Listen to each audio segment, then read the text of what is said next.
Yeah, okay, so this is a short recap of the game. I can't publish a video over a minute, but it is what it is.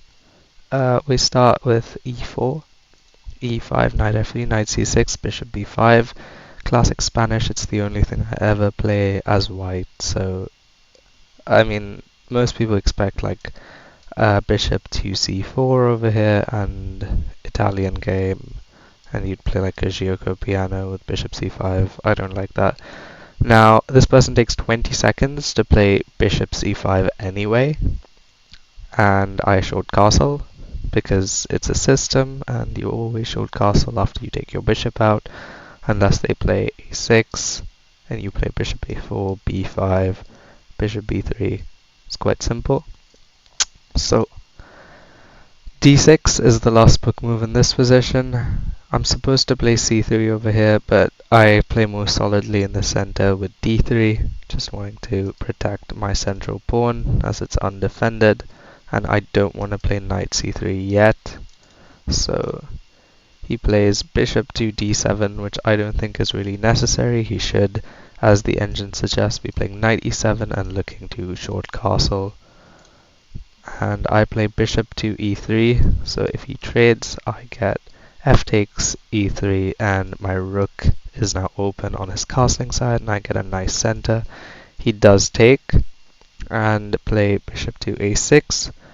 So instead of this now, I decide, instead of going to a4, I go to c4, with the idea that my bishop is looking at this and my rook is x-raying through the knight. So in the future, maybe I have some ideas with knight g5 if the queen ever moves off this diagonal. So now bishop e6, again I don't like that, he's not developing his knight, but he's looking to trade my bishop. Now there's nothing much I can really do here. I could take, but I don't want to give him a good center, so I play knight to a3 with the idea that if he takes me, I now get an active knight in place of my active bishop, and he does take. So now he puts his knight out, and in this position I decide to play c3 to prepare d4, and he short castles, and I make a mistake.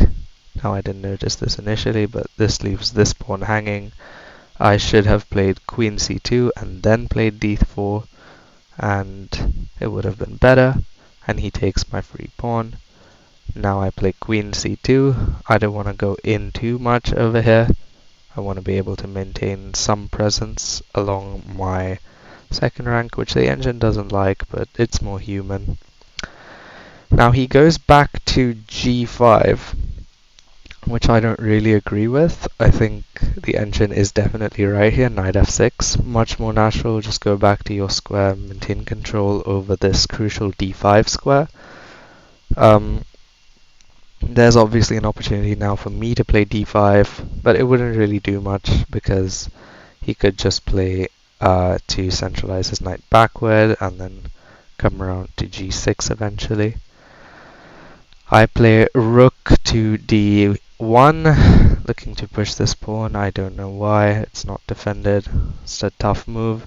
And over here he takes my knight, which I'm actually quite happy with. I take back with the rook, and now there is no x-ray, and there could be a dangerous attack.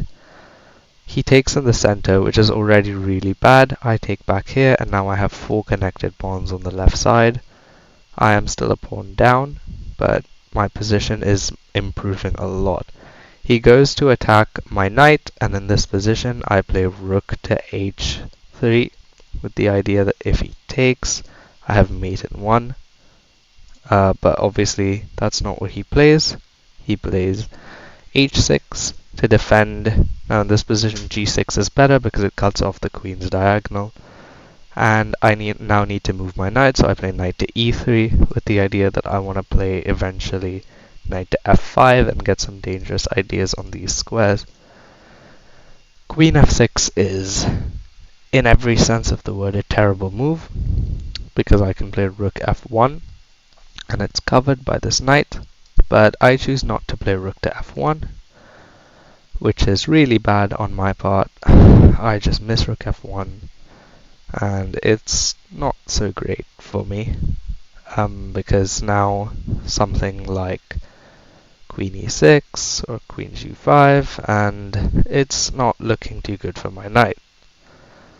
It's still attacking the queen, and he decides to move all the way back with queen d8. He undevelops his queen, but he has to defend this pawn somehow, and it's just a lot better if he does defend the pawn. The idea is that behind queen g5 in this position, I'm pretty sure it was that if takes, you come here, and it's very difficult for my knight to leave.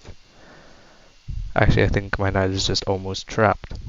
So I play rook to d3, queen f5 is best. I don't know why, and honestly I don't really care. And he blunders with knight to e7, and in this position I take around 30 seconds before while I'm calculating, and I decide to play knight to f6 check, a brilliant move over here.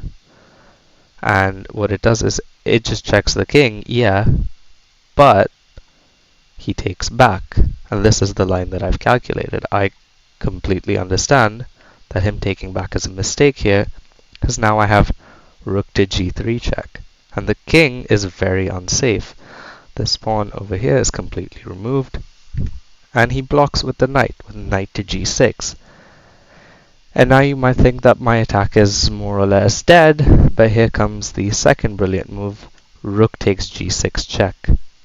And after f takes g6, queen takes g6 check, and she, I think this is she actually, resigns because the only legal move in this position is king h8, after which I will play rook takes h6 mate.